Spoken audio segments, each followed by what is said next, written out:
Good morning friends. GST platform के YouTube channel में आप सभी का स्वागत है। आज है 1 अक्टूबर 2020। आज से इनवॉइसिंग के अंदर काफी बड़ा चेंज जो है वो इम्प्लीमेंट कर दिया गया है, जिसको हम लोग कहते हैं ई इनवॉइसिंग का प्रोसेस जो है वो लग चुका है। लेकिन कल देर रात एक प्रेस रिलीज इशू किया गया है, जिसमें एक आपको रिलैक्सेशन दी गई है 1 नवंबर 2020 तक। यानी कि 1 नवंबर 2020 से पहले अगर आप कोई इनवॉइस बना रहे हैं और वो ई इनवॉइस के रूल्स के अकॉर्डिंगली नहीं है, फिर भी आपको कोई पेनल्टी नहीं लगाई जाएगी अगर आप इस रूल का वायोलेशन करते हैं। ये चीज दिया गया है as a one time relaxation measure, क्योंकि ये बिल्कुल नया कॉन्सेप्ट जो है वो इंप्लीमेंट किया गया।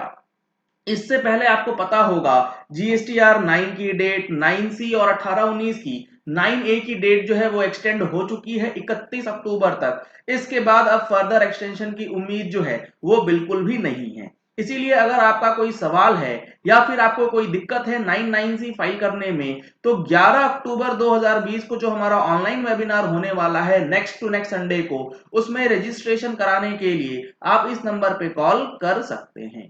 अब देखिए, जो प्रेस रिलीज इशू किया गया है, इस प्रेस रिलीज में इन्होंने क्या बताया है। इस प्रेस रिलीज में यह बताया गया है कि 1 अक्टूबर 2020 या फिर 30 अक्टूबर 2020, बल्कि मैं कहूं 31 अक्टूबर 2020 तक अगर आप कोई इनवॉइस बनाना चाहते हैं। इनवॉइस बनाना चाहते हैं क्या मतलब? इनवॉइस तो बनाते ही हैं। हाँ जी सर, आप इनवॉइस जरूर बनाते होंगे, लेकिन अगर आपके ऊपर ई इनवॉइस की एप्लीकेबिलिटी आती है, यानी कि अगर आपका टर्नओवर 500 करोड़ से ऊपर चला गया था, तो आपके लिए मैंडेटरी है 1 अक्टूबर से ई इनवॉइस जनरेट करना, आईआरएन पोर्टल से आईआरएन नंबर जनरेट करना in accordance with the rules. लेकिन चूंकि ये नया कॉन्सेप्ट है, इसीलिए इसमें यह बताया गया है कि अगर आप कोई टैक्स इनवॉइस इशू करते हैं और उसका आईआरएन इनवॉइस इशू करने के 30 डेज के अंदर जनरेट कर लेते हैं, तो कोई प्रॉब्लम आपको नहीं आएगी। जो भी आपने वायोलेशंस किया है उसके अंदर जो पेनल्टीज है या फिर जो भी कॉन्सिक्वेंसेस हैं उसको वेव ऑफ कर दिया गया है 1 तारीख तक। देखिए सर, इन्होंने लैंग्वेज क्या यूज करी है। The government had in December 19 prescribed that the GST taxpayers having aggregate turnover more than 100 crores in any preceding financial year will be required to issue e-invoice for B2B transactions। पहले ये limit 100 crore थी, फिर इस limit को increase किया गया और limit increase करके कर दिया गया 500 करोड़ और फाइनली इसे 1 अक्टूबर से लागू किया गया।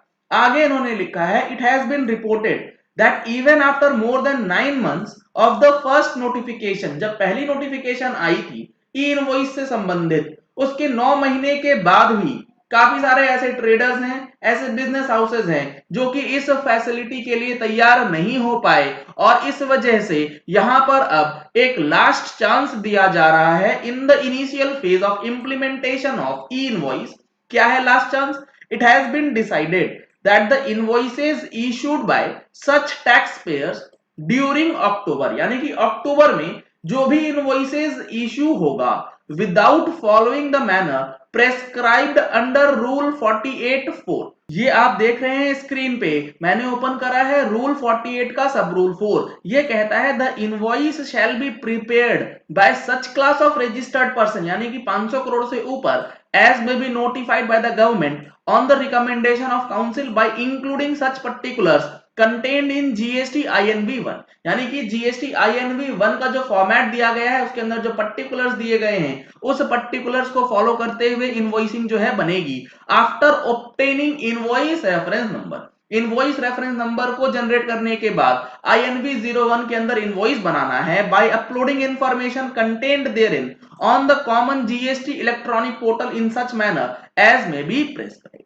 यानी कि इस प्रोसेस को आप अगर फॉलो नहीं भी करते हैं, अक्टूबर महीने में जो भी इनवॉइसेस आपने बनाए हैं, इनवॉइस बनाते समय लेकिन कंडीशन क्या है, shall be deemed to be valid and the penalty leviable under section 122 of the CGST Act for such non-adherence to the provisions shall stand waived if the IRN for such invoice is obtained from the IRP portal within 30 days of invoice। तो यहां पर let suppose आपने एक invoice बनाया है 2 अक्टूबर 2020 को, कानून के हिसाब से वो आपको बनाना था जीएसटी INV 01 के अंदर IRN पोर्टल से IRN नंबर को जनरेट करने के बाद, लेकिन आपने 2 अक्टूबर को यह प्रोसेस नहीं किया तो कोई बात नहीं है, आप with in 30 days of issuing invoice यानी कि 2 अक्टूबर 2020 से 30 दिन के अंदर आप इसका IRN जो है वो जनरेट कर सकते हैं। इसी तरीके से 31 अक्टूबर 2020 तक के जो भी इनवॉइसेज हैं इसके जो है 30 डेज के अंदर आप IRN जनरेट कर पाएंगे, कोई वायोलेशन आपके हिसाब से नहीं माना जाएगा। लेकिन 1 नवंबर 2020 एंड ऑनवर्ड्स ये रिलैक्सेशन खत्म कर दी जाएगी। ये सिर्फ 1 महीने के लिए रिलैक्सेशन दी गई है। 1 नवंबर से आप जो भी इनवॉइस बनाएंगे उसके अंदर आपको then and there IRN portal पे जाकर के पहले IRN नंबर जो है वो जनरेट करना होगा। इन्होंने एग्जांपल दिया है, the same is illustrated with an example in case a registered person has issued invoice on 3 October without obtaining IRN but reports the detail of such invoices to IRP and obtains the IRN on और before 2 नवंबर, 30 दिन से पहले उसका IRN generate हो गया, then it shall be deemed that the provisions of rule 48(5) of the CGST rules are complied। इस 30 दिन का पीरियड जो है वो आपको दिया गया है। It may be noted that no such relaxation would be available for the invoices issued from 1st November। जो भी इनवॉइस 1 नवंबर से होंगे उसमें ये रिलैक्सेशन नहीं मिलेगी, and such invoices will be treated as in the violation of rule 48(4) of the CGST rule and the applicable provisions of the CGST Act and rules would apply for said violation, जिसके अंदर section 122 के penalties जो हैं वो लगाई जा सकते हैं।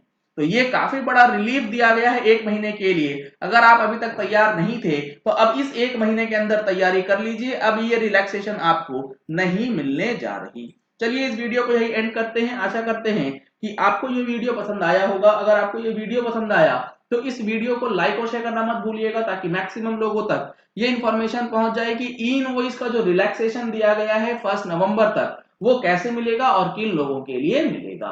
अगर आपने हमारे चैनल पे फर्स्ट टाइम ट्यून इन किया है तो चैनल को सब्सक्राइब करने के लिए नीचे दिया गया रेड कलर का सब्सक्राइब बटन प्रेस कर लीजिए, साथ में जो बेल आइकन है उसे भी प्रेस कर लीजिएगा ताकि वीडियोस की नोटिफिकेशन आप तक रेगुलरली पहुंचती रहे।